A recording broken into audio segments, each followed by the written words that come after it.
So hello guys, magandang araw po. So meron po kaming ino-offer dito na townhouse dito po sa may Mercedes Executive Village dito po sa may Pasig City.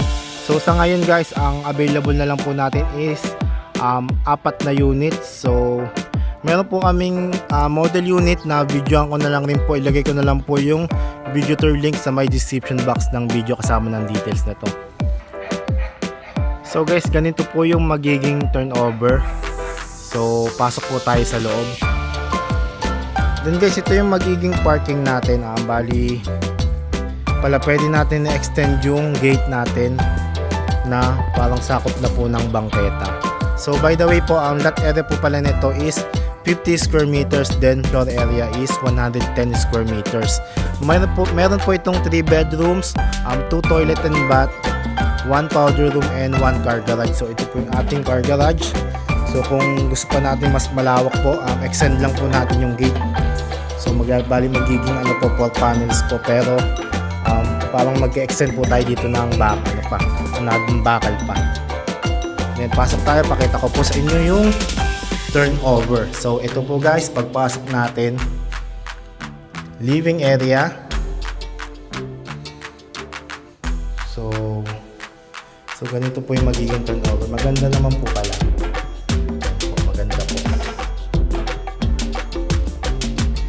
Then guys, ito po yung ating magiging dining area, and ito po yung ating magiging ito po yung ating kitchen.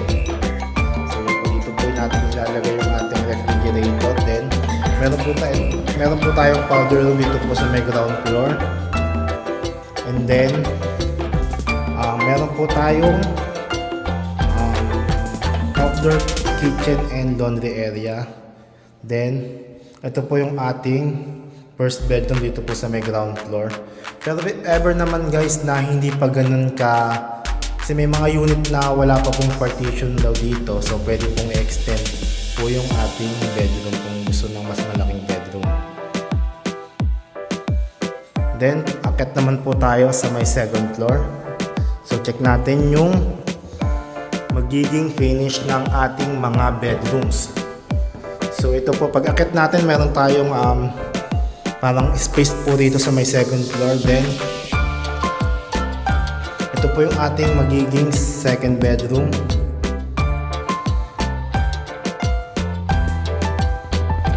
Actually guys, yung ating second bedroom, pwede po tayong maglagay ng 2 single bed. So dito and dito. Then ito po yung kanilang magiging toilet and bath. Malawak to kaysa sa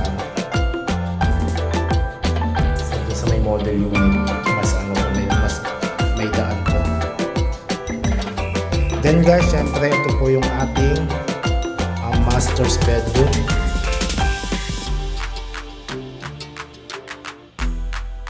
Then pwede tayo maglagay dito ng table. Then may mga na rin po, built-in cabinet na rin po nakasama. And then guys, meron siyang sariling toilet and bath. So, buksan ko lang po yung ilaw.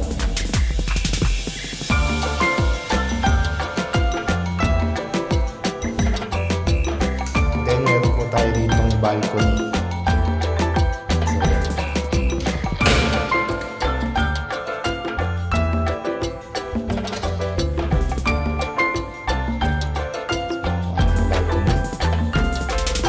So sa ngayon guys, bali ito na po yung malapit ng matapos, nasa 80. Yung ibang units po, nasa 80% na po yung construction status. Pero sabi po ng developer, ng seller, meron daw po silang itatayo dito rin po inside Mercedes Executive Village na 3 units, so triplex po.